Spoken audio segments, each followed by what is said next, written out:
Hi, everyone that is here in person, everyone on Zoom. Welcome to the CLAS speaker series, which is a ongoing activity at the Center for Latin American Studies that we discuss relevant issues related to our region. Today, my name is Kayla Greenberg. I'm the center director. And today we have the honor to host Dernival Ramos Jr., who is the Fulbright CLAS, University of Pittsburgh chair. He's also an associate professor of history at the Federal University of Northern Tocantins, where he's taught since 2009. A historian trained here and in Brazil. His work focuses on environmental history, political ecology, and Afro-descendant and traditional communities in the Eastern Amazon, with particular attention to Quilombola territorial struggles, agroecology, and social environmental justice. He has held leadership roles in the university and graduate education in his school, and is being publishing widely on land conflict and environmental governance and participatory research methodologies in Latin. Excuse my voice. One thing that I want to say is that not only we're very happy to have this chair with Fulbright, we are one of the 10 universities in the US that are collaborating with Fulbright to host scholars from Brazil. But also because this means a lot to our ongoing program on Amazonian studies, which is really one of our priorities and that we want to focus more from now on. So it's great to have you here. Welcome. Looking forward to hearing from you. Well, hello. I'm Dernival. I'd like to thank you, Kayla, Luis, everyone here. I'm from Tocantins state in the southwest Amazon. This is the title of my speech today. I'm so glad to be here, start this conversation with you.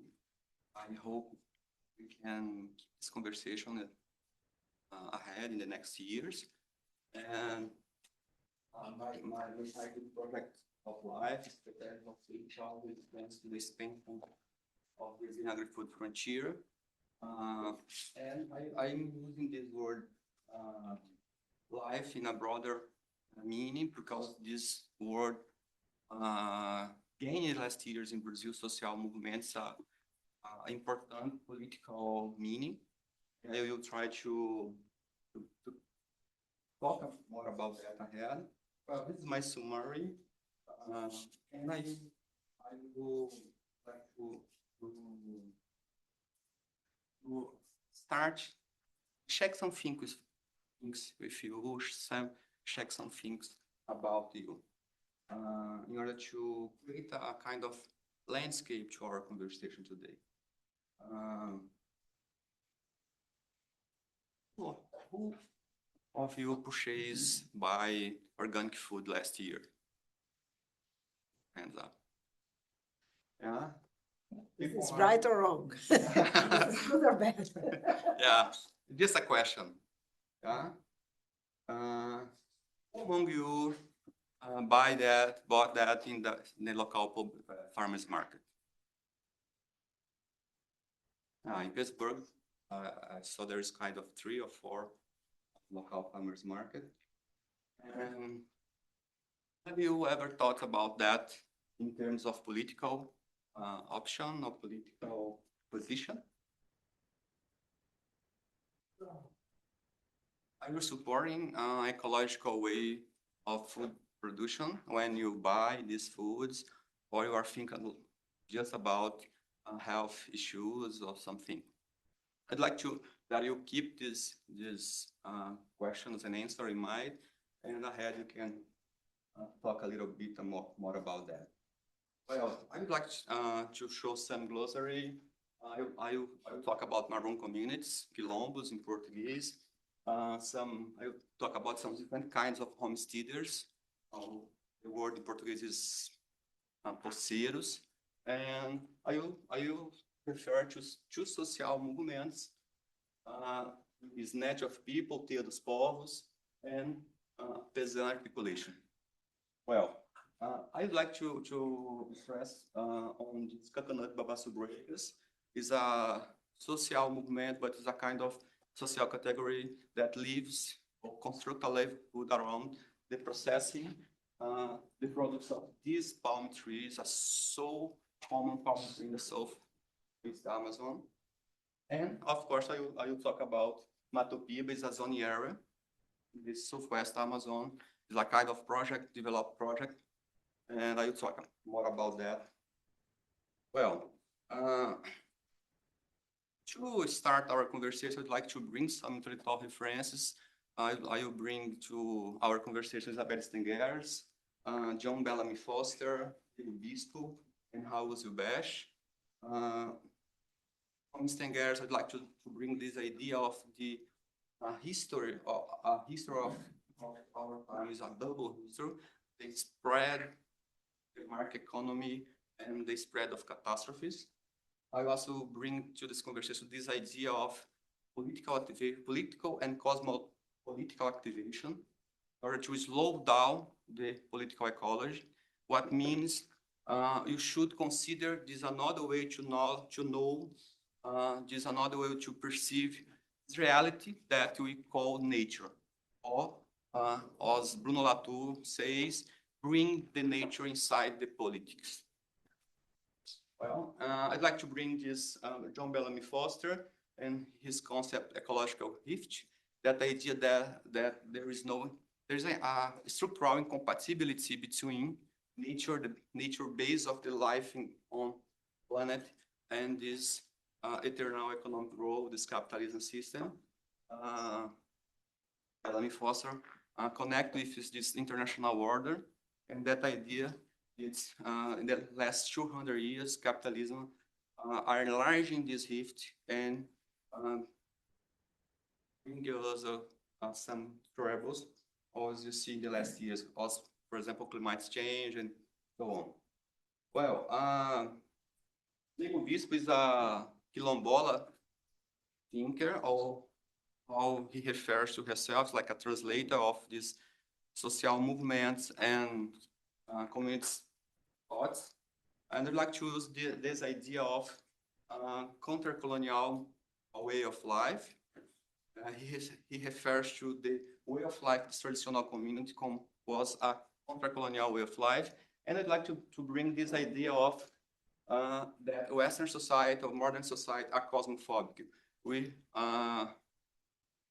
This cosmophobic prevents us to accept, to understand the diversity of ways to live on the planet, or to knowledge that reality that you call nature.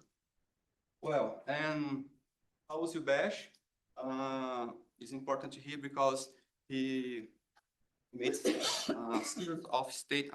some statements about the limits of redemocratization of the state in Latin America in the 80s, and is important and connect with these limits of redemocratization with the colonial history of our state and this international order, what connect with this discussion about coloniality of the power.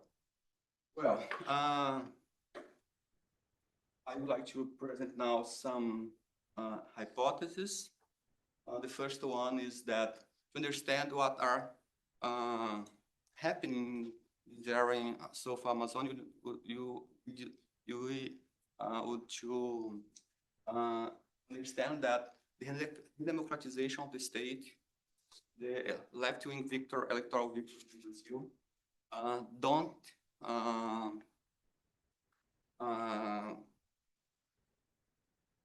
bring this kind of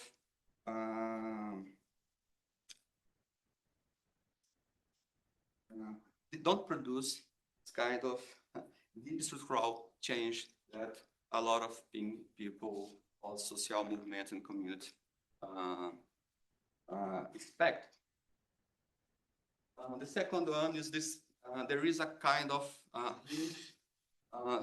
this social movement, this that trust more in this kind of public policies. The left-wing policies was dismantled by this right-wing government.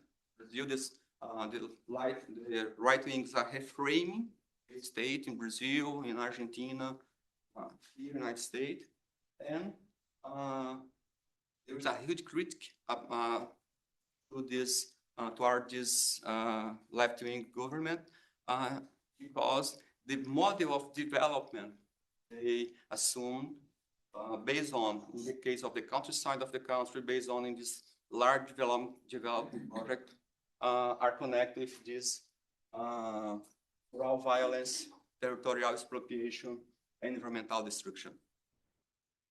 Social movements see that as a kind of fault of this left-wing governments. Well, because that in this context, the social movement and communities change and then strategies and try to find new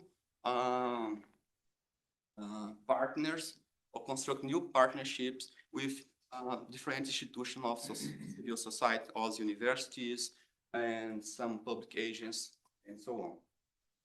Well, Matopiba this is the legal Amazon in Brazil.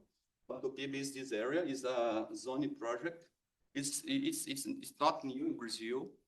Brazil has a tradition of creating zones as a strategy of develop this countryside. It's actually that idea comes from United States, this Tennessee Authority Valley in the 20s of the century. And well, Matopiba is here in this area, and but Matopiba is not. Matopiba is like it's the last step, or the 12th step of a huge expansion of agri-food frontier, especially the agribusiness sector in Brazil connected with the soybean production. Well, from the 70s to last year, soy production in Brazil increased 1,000, how can I say, mil vezes? 1,000 times. 1,000 times. Yeah. The soybean production in Brazil increased 1,000 times in the last 50 years. And of course, this is not a natural process. It's an articulated project between state and there's international level actors, for example, these companies, Monsanto, Cargill, the World Bank, but of course, Bayer, but of course, some national level institution, for example, Embrapa and Banco do Brasil. Embrapa is is a Brazilian agency that tropicalize the soybeans seeds in different Brazilian ecosystem from the sun to Amazon. Well, as you can see, Matopiba is here. There is a huge production of soybean there. Matopiba is a kind of acronym over 4 Brazilian state area: Tocantins, I live here, Maranhão, parts of Maranhão, parts of Piauí state, and parts of Bahia.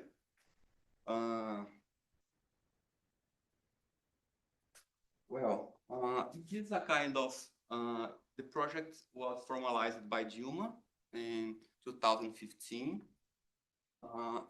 By Dilma in a decree that create a kind of zoning project in order to put the state resources to support the development of agri-food system and the expansion of soybean production in that area. And there is a kind of others objective, for example, for technological innovation, logistical efficiency, and the creation of a kind of rural middle class in Brazil in this area. Well, the decree was revoked months before the impeachment of Dilma. And the Mato Piba was recreated by Lula in his atual term. Lula made some change in the decree. Lula put inside these environmental issues and changed the idea of create a rural middle class with the idea of create support the familiar agricultural, for example, creating agrarian reform settlements in this area. Well, Mato Piba responds for 10%, 12% of soybean, corn, and cotton production in Brazil. 60% of this production is sent to China. 40%, some part of this to Europe, some part of this to Brazilian consumption. Well, they hope increase the production in the next decades in 37%. And this project is framed as a modernizing project, or as a good example of modernizing project of actualization of technological actualization. But what you can see is this is a kind of assumption of the Green Revolution technological pack inside Brazil. Huge use of pesticide, high-tech machinery, and GMOs. Actually, it's a kind of encountering mix between Brazilian traditional large farm and monoculture. Like a mix of these new technologies in green revolution, and this is our traditional way of lead with earth. Well, here you can see a specific case. It's Central Plateau is near to Araguaína in the Tocantins state, and you can see the change of the landscape. You can see that large farms, soybean farms, replace what is in before that was a common land. It was a common land occupied by 9 communities, and these communities were first expelled from the territory from here in the area. And after that, they were expelled from this area near the streams because the project, or we call that, needs a kind of environmental area. Then the community first was expelled from this the plateau, the flat area of the plateau, and after that, these low areas. Well, here you can see a picture that see what you can see on the ground. It's a flat area covered by the case. In this moment, it's like July. It's like so dry in Brazil, so hot in Tocantins. It's impossible to them plant the soybean or corn, but you can see this just few islands of vegetation in this island, where in this place, this island, this machinery can works well, then they preserve that area. Well, but Mato Piba is framed as a developed project, but of course there is different contradictions on the ground, and from the point of view of the communities and social movements. Could you possibly? Because Mato Piba increase provoke a sharp increase of rural violence, especially in Tocantins. 2023 and 2024 were the more violent years in countryside in Tocantins from 80s to now. And of course, they are provoking piece of violence, what movements called ecocide, because because of the deforestation, the areas are drying, and the rain season are so randomic, and it's not not is a little bit impossible to grow seeds in this no technological green revolution pack. For example, for this community of farmers, and Matopiba has impact the way of life of these communities because they are destroying the material, social, environmental basis of this way of life of the community. This is Cicero. He was a leader of Remansão Settlement Project in Nova Olinda, near Paraguaína. He was murdered 2 years ago, and it's a kind of example of this increase of violence in conflicts against over the land and territory. You can see the deforestation rates, the increase of deforestation in the Matopiba area. We talk about with touch about that. Tocantins, it's almost impossible to see forests in Tocantins now. Trees. No trees, just fields. And here, in these head spots, we can see areas where there is water stress because these areas are drying, and deforestation cause this endemic, the rainy season become more endemic. But there is another question here, because in this area, there is a huge project of irrigation. Because they cut the trees, the dry comes, the irrigation, and the dry become more and more intense. Well, in opposite to this what are happening on the ground, emerged two social movements, or new social movements in this area. One of them is Teia dos Povos, or Net of People, the better translation. It was created in 2011 in Maranhão, around the Matopiba area. And what is new about this social movement is that they articulate different social categories. For example, if you think about landless movement in Brazil, just landless people.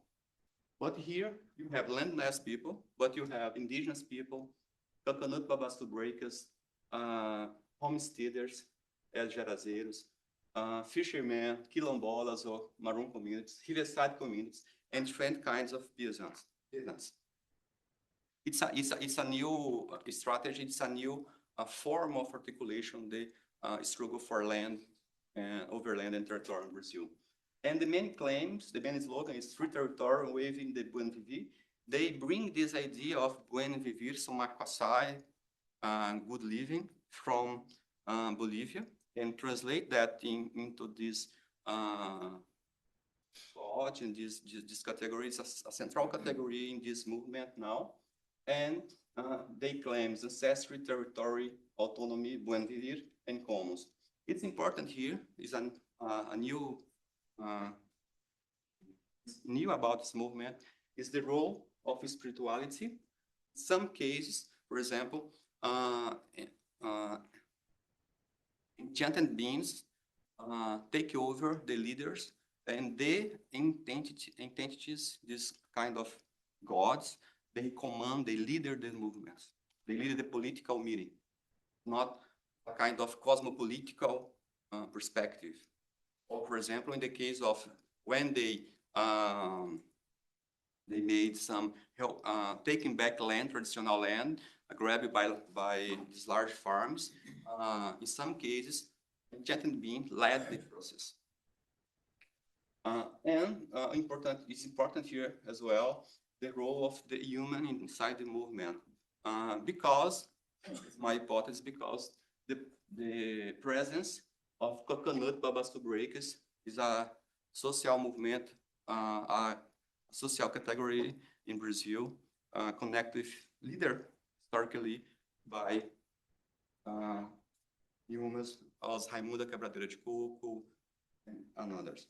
Well, other movement is articulação camponesa, Pisan articulation is the same, and they articulate friend social category arose emerged in the same moment, and they claim territory, traditionality, but traditionality here is not see as an outdated question, but see as a social historical experience of this peasant with the Cerrados Brazilian savanna. And in this movement as well, human are the leaders, or most of the leaders are the women. Actually, they don't use this word leaders or leaderships, they use the word articulators. Like, not leader is articulator. Well, we can see here two acts, they are so active, is against denouncing the murder of the Cicero in Nova Olinda, and here is a act denouncing the commodification of the water in the case of the tail. Well, here you can see Dona Raimunda. She is a articulator of the peasant articulation, and these two movements they have some categories, important categories they use a lot every month to, meaning what they do actually, how they struggle. Well, one category is taking back, that idea that they are taking back traditional land, grabbing by these farms or this project, these soybeans farms. Sometimes taking back means connect with tradition, for example, recovering some traditional knowledge, or taking some, for example, the spirituality, something like that. And is another category is to occupy is an important category because it means actually occupy the land, occupy these farms. But here is important because occupy means sometimes occupy the university students, and quilombolas, young people, or peasant young people to universities, or sometimes occupy the university with this, for example, the struggle, or the university discuss some questions that is important for them, or in some cases, occupy meaning to articulate with these Brazilian agents, estatal agents, but actually articulate with these people from the city. Then occupy means different as well, taking back. Well, I'm finished. One important thing about this, in the case of peasant articulation, is the role of agroecology, or the what we call in Brazil agroecology. In general, is a way of we call the production of say that healthy food, organic food is actually the word I'm trying to say. And in this case of agroecology, they claim agroecology as a traditional way of producing inside the communities. And they, for example, here, Nego Bispo claim that idea that there is no agroecology as a scientific technique or academic knowledge, but agroecology is the way that quilombola farms or peasant farms. It's like agroecology, what you are calling agroecology is actually a kind of etymological appropriation. And the agroecology is important here because, or about these different techniques, this range of techniques that led to organic production is important here because they is this is a kind of many strategy of they try to connect with these urban areas in this area, in this Mato Piba area. But of course, they are offering a solution to this, a different way to develop this area. It's not just resist, but expand. They are claiming we have the solution to this mess that this kind of development projects are doing in our territory. Well, this is one of important things about this agroecology is the production of organic food with these techniques. This is a mandala technique. Don't know if it's common here in the United States. Here you have chickens, and here you have vegetables, and you use the vegetables to feed chickens, and you use the manure of chickens to feed the vegetables. Like a circular process, and it's common in Brazil. And in this case, this community, Ilha Verde, they start to producing in this way, and it's the first experience in 2012 to 2019. They start to bring this production to the urban areas, trying to connect the alimentation of the people in urban area with the struggle over land and over territory. Actually, this is a kind of they elaborate this strategy. The name of the leader in this community was Valderice. Valderice told me once that we are selling food because you need to show to the urban areas what you are doing here and why our struggle is important to us, but to them. This is the first experience, and we have this another experience is Lombo Grotão, is a Maroon community. Is a Ubuntu project, and they produce different techniques here. It's like an agroflorist, and they bring this production to the Araguaína street market and try and sell the products in a fair price. The price is lower than this market economy drive price in the supermarket, for example. And this is an important statement because Araguaína is like one of the cores of the Mato Piba, this green revolution pack. Everyone there is like convinced that is the almost in the city, at least in the city, that is the correct way to develop that area. And they bring to this food, and they bring this statement without pesticide, or produce without pesticide.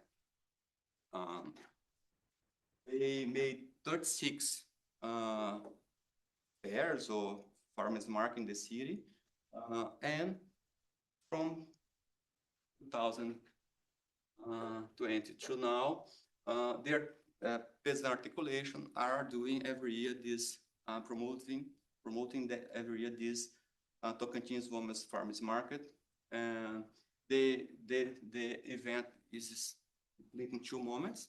The first moment is in that year was inside the university, and these different people come from different communities articulating the articulação camponesa, come here to listen about pesticide, listen about the financialization of the agriculture in Mato Piba, and after that they sell these organic products to the city in order to try in the same way articulate the struggle in the countryside with this urban life. Well, I'm finished. This is a statement from Nego Bispo. This idea that there is no finish. This just beginning, middle, and beginning again. Like an important statement because it's like kind of we should taking back our ancestrality, taking back our technology, our knowledge, our social experience in order to produce a solution to this mess of green revolution pack and agribusiness sector made in this area. And this is Seu Raimundo, and the picture is Seu Cirilo. They are quilombolas, they are Maroon communities, and Seu Raimundo is articulator of Pesan articulation. And this picture is so beautiful because, and so important because this path comes from his house to his father's house. And I think this picture is like a conceptual picture made by quilombolas, meaning this political activation, cosmopolitical activation that they are doing in that area. Well, I'd like to thank you. I'm finished. And I'd like to that you bring back that initial question about organic food, and maybe we can transform your answer in question and keep our conversation some minutes. Thank you. Thank you. So I think we can take, this is always a very informal conversation. Mm-hmm. So I don't know if we have comments on Zoom, Katie will let us know. But, the floor is open to questions. Dernival, very interesting presentation. My question is about is there a articulation between that different movements that you show? Is there a council or other space that articulate that different actions? In the end, you show the role that the university. But is there other space or institution that articulate a different movement?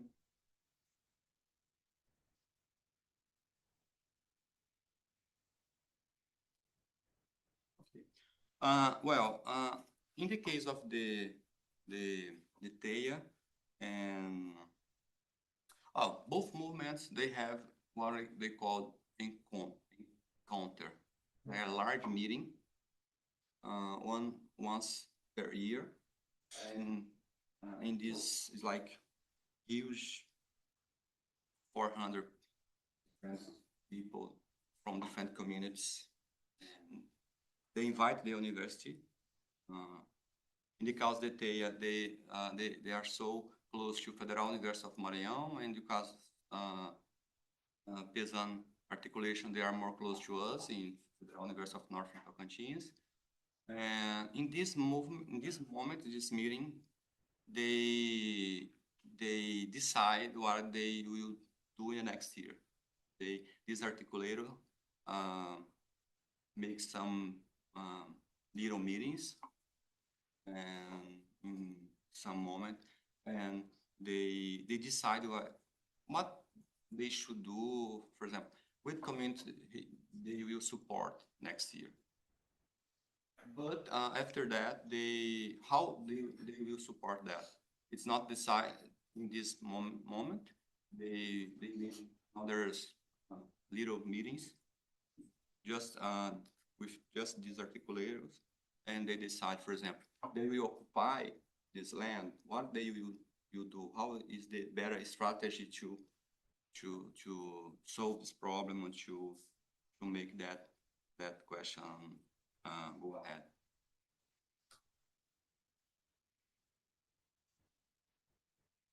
Well, two questions. I'm pretty sure I know the answer to the first one. Land on which these large agribusinesses are placed. Who owned this land before businesses were placed? I think I might know the answer to that. But I guess the second question is, has there been any benefit to the people of the region from these farms and to the people of Brazil in general? Who's benefiting? Yeah, good questions. Well, Again, I may know the answer to that too. yeah. Well, before this project, this is a good example.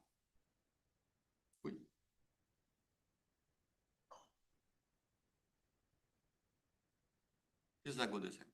General, this is a public land, in general public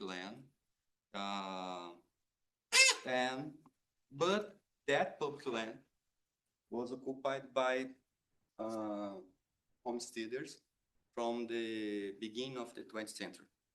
Maybe, yeah, they, like, 1920, they are already living in this area. Actually, before that, before these homesteaders, this was a Krau, indigenous people land. They come with this former frontier expansion. It's like cattle ranch, and they established here 9 communities, peasant communities, what we call traditional peasant communities there, and they lived there for almost a century. And one day, arrived one guy, a white guy from the south of Brazil in general, with a title. This land is mine. You are occupying my land. And in this case is important because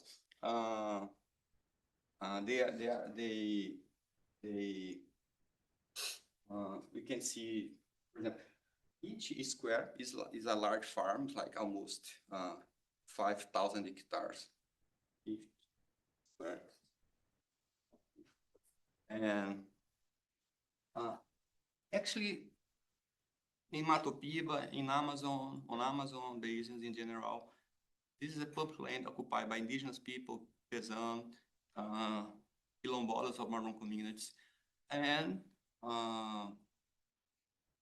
we call that grilagem. How can I say that? Grilagem. Land grabbing. Like I think it's like land grabbing. It's institutional land grabbing. The guy catch a title in the public agents. Sometimes without went in that area before, and the state recognized his title.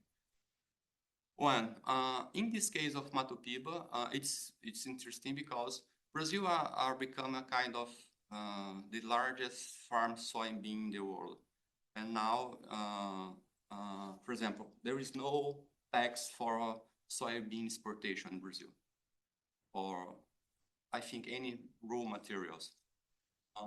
But this is important sometimes in general for the balancing between export and importation. Brazil get dollars with these soybeans selling to China or to Europe. This is a kind of general benefit to this.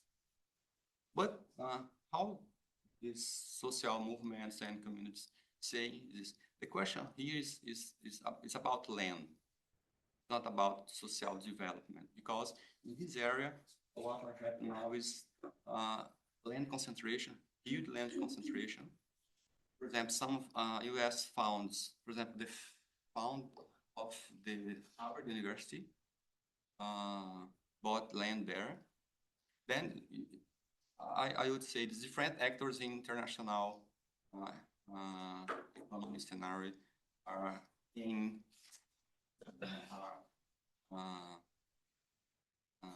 gain the profits of this exploitation, and as the social movements say, they are taking this problems.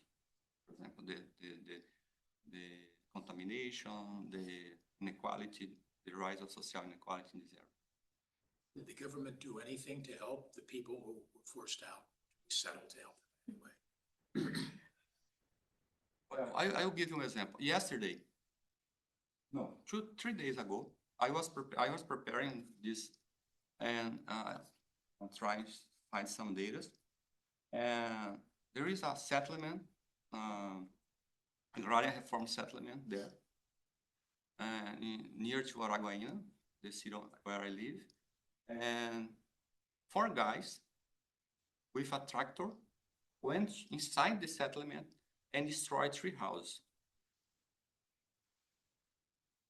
10-year settlement. Wow, they called the police, and the police came and arrested the guys and don't know. But the houses are on the ground, you know, people are fear. And selling the state, the municipality level, state level, and federal level are so slow in response to this claim. So slow. This house, no one will rebuild this house. If these families, 3 families, maybe he can rebuild this house, but from the perspective of the state, no one helped them. And this is a kind of a problem because this is a federal government project, and the support is from these large farmers and some institutions, for example, federal prosecuting officer, try to help, but the justice system in Brazil is so complicated as well, and sometimes federal justice helps, but local justice, state level justice in general, in these suites, decide against these little farms or traditional communities. Then I think it's because that they create this new social movement, because they see themselves alone in this struggle against this agri-food expansion there.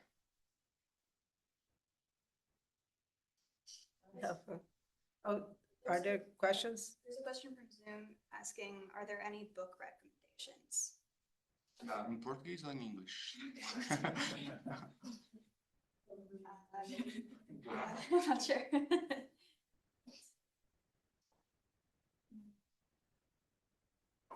Well, I think I would say this book is a Teia dos Povos book, like Nas Águas da Resistência. The book is online. You can easily find it on Google. And academic, in terms of academic, this is a good book. A Fronteira do Mato Piba. This is a good book. And,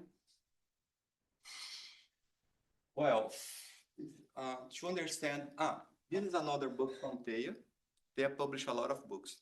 They are so interesting in this case because they are not taking back the experience or the technique. They are taking back some books from Brazilian social science scenario that helps or support them claims, and they are published this. And this is the Joelson Ferreira, Mestre Joelson is the kind of main mind behind Teia dos Povos, and this is a good book as well. I have a question. It's 2 actually. One is, I was thinking about your first question. Mm-hmm. And I mean, I buy from like organic products in farmers market, da, da, da.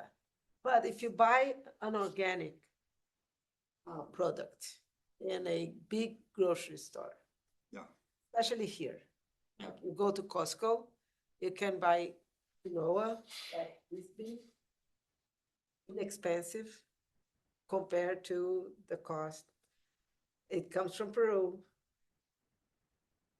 So my question is like, it doesn't seem to me that it's always good that if you are not buying local, right? I mean, the organic market in some ways destroys also the traditional agriculture. I mean, Yeah. and my example is the quinoa because Yeah. I am following what's happening in Peru with it's like soy in Brazil in some ways, but even worse. It's like açaí Yeah, like acai. That's yeah, that. And then what can we do? And so that's sort of like, it seems that if you wanna consume like those good products, in some ways, when you make like a superfood, yeah. then you are in the hands of these big companies that they have this like looking good kind of thing, but they are just like McDonald's some ways, So what do you think? And then, sorry, then the other question about that, is there any way that we can actually, if you think about a country the size of Brazil, or even like here when we import all these things, is the agroecology model able to really provide the, what a country like Brazil needs? Or can we get away with this model? Or Well, I think my answer for now is when I arrived here, I went to this whole food market, a kind of paradise, organic paradise, and I just owned by Amazon? yeah. Yeah. I'm in the ticket in the tomato, and it's the tomato comes from Mexico, and I read the cooperative, yeah, from Mexico. I try to find to track find the The line. the line, yeah. And it's always are happening in Brazil, in Rio, São Paulo.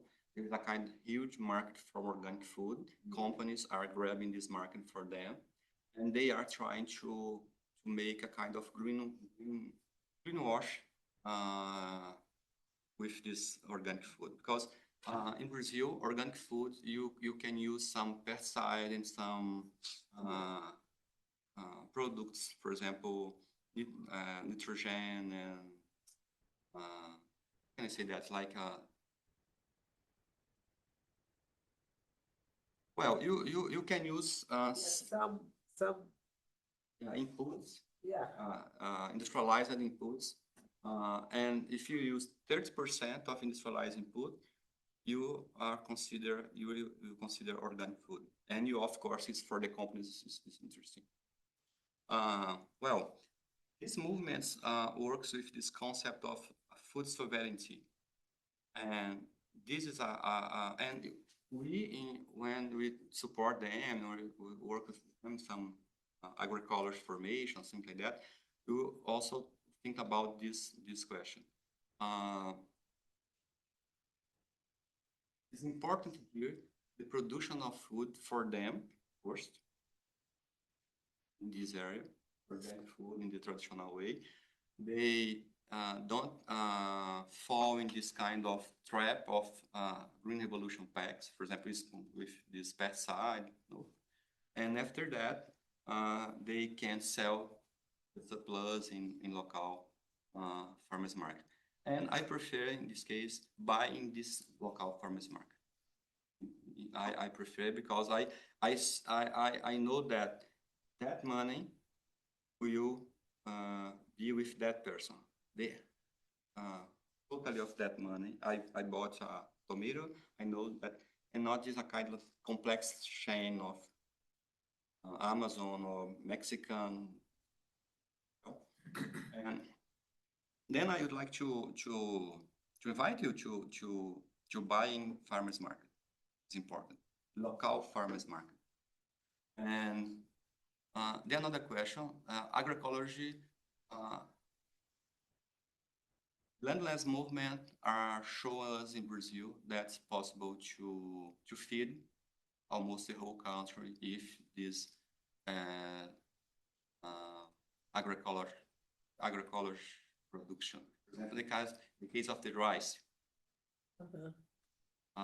it's like 400 tons of rice every year produced in this way in the south region of Brazil. And you have another experience connected with these peasant people that we see that it's possible, if not almost 100% of the food production in Brazil came from these agroecological techniques. It's possible to feed, familiar agriculture in Brazil feed the country, as people say in general, with some agroecological techniques. You have some example, for example, Cuba.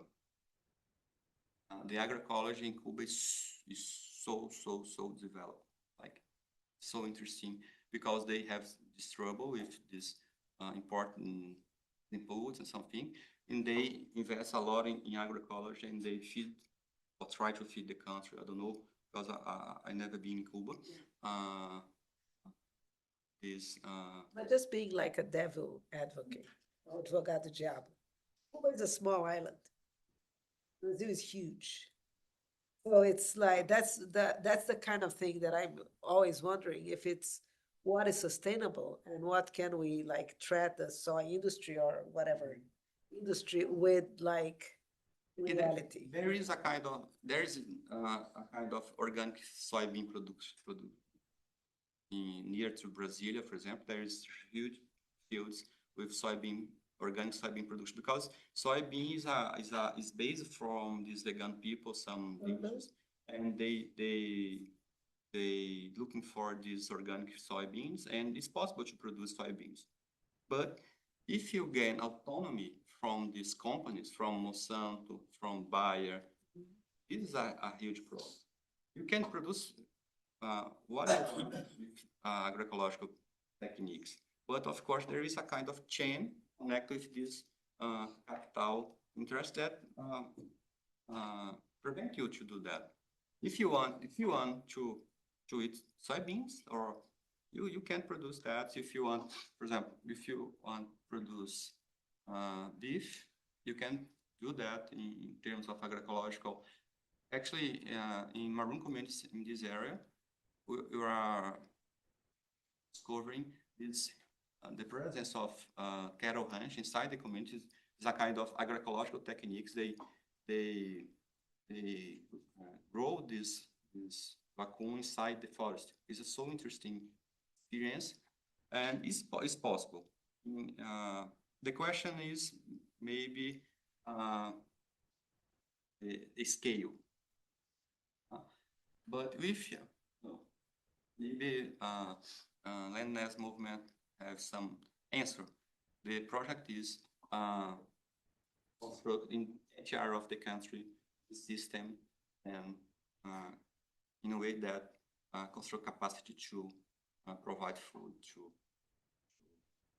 And this is a question, food, not commodity, because that's another point.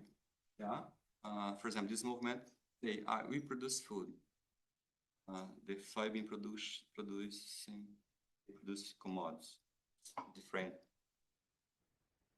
For now, I can. I was just, sorry, I was just a comment going off of this, because I was reading about Costa Rica, which is also a small country and leading producer of pineapple, right? But it's providing, I think, 40% of the global market. But again, these monocultures, intensive monocultures, which in Brazil is soybean, Costa Rica, pineapple, also produces this intensive use of pesticides. And it's a huge problem for these countries and the local culture, the local markets, favoring like these big companies see like Dole and Old, what's the other mountain? Yeah. That one that it's also in Costa Rica, that it's big here in the US. I think in Ecuador is bananas. And then- In Colombia is coffee. These monoculture articulate this international market, and this international market of food are controlled for 5 companies. 4 companies. 3 of them from United States. 1 of them from France. Monsanto, Bunge, Cargill, and other 2 of them. These are kind of with this example of the foods, you can see this what Bellamy Fox are saying. This we are enlarging these ecological gifts in order to keep the accumulation of capital in the central global cities, for example, New York or London or São Paulo. We are keeping this model of development.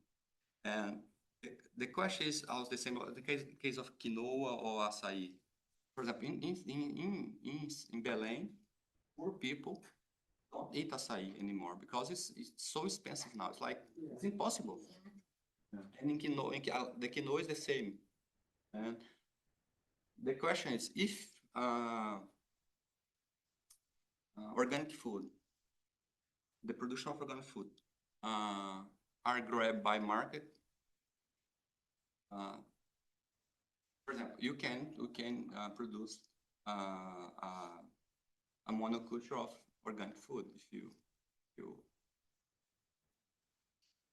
in the case of Brazil, it's possible.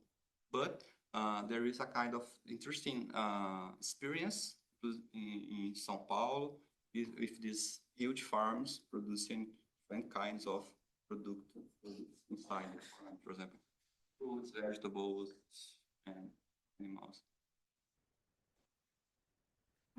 No, it was just compliment Taylor's thing. Yeah, no, it was like I cannot talk about the whole Tocantins, and I don't study Tocantins like you, but I come from Paraíso, that is my home state, and it's near to the capital. But for example, something that happened, and I have been taught since I was a kid, and I have seen that many people still live surround the city. They come from farmers and they go to the city to sell vegetables, so they survive. So even right now, so for example, there is this culture of going to local fairs to buy from it, because there are many people that live or near to the city that survive for it. So kind of their profession, farmers.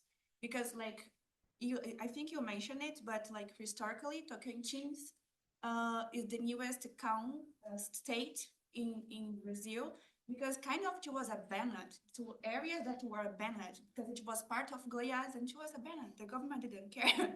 So it was kind of a restriction to build the state, but it's still nowadays it's rural communities, countryside. So I think it's explaining a lot what is happening right now, because people from the south are buying lands there. They honor more, so they have like a cheaper quality of life there, and they produce soil and sell it, while people who are in these rural areas are struggling because they survive and sell vegetables or selling things. That's what happened in my city. I don't know the whole state. Yeah, it's the same because now, for example, inside the settlements, agrarian farm settlements, the soybean producers are rent the land, or buying the land. There is one, it's like 18 wives, individual family property, and they are now in the land, in the hand of just one big farmer. Yeah, they press to these families to sell the lands or to lend the lands for them in order to grow soybean. And well, the market is not the problem. Problem of state colony is when the market controls society. When society controls the market, historically was the case before capitalism. Not a problem. For example, this case of this local market is so important in these cities. And they keep a kind of diversity, social, food. Cultural, kind of a culture. It's Yeah. part of the idea of. Yeah, to be Tocantinense is to go to the street fair, local market on Sunday. Or on Sunday. Exactly. That's it. And another question is, some of these people, they grow some vegetables or some, for example, manioc, so important there. Manioc flour is so important to us. But they keep this land for a forest landscape in order to, for example, to extract piqui and another products of this biodiversity and bring to the city, for example, in that moment in order to sell them in this market. Then what are happening is like we had historically a huge diversity in terms of food options in this area. You have there was a kind of social control on the market because there is little farmers or quilombola people, I don't know. And now, for example, these people are losing the control of the market, of the food production, and they are buying food, for example, from Goiânia. Tomatoes, it's like 1,000 kilometers from Araguaína. There you need to buy tomatoes from Goiânia. Or, for example, melancia, watermelon, or abacaxi, pineapple, come from Bahia. But in the past, all of these products were local, and we know fulano do abacaxi, like ciclano da mandioca. And this huge transformation driven by this soybean expansion, I think is the problem. Then they are trying to regain control over their market and regain centrality in terms of food production and in this area. And they are trying to construct some strategies in order to regain this control.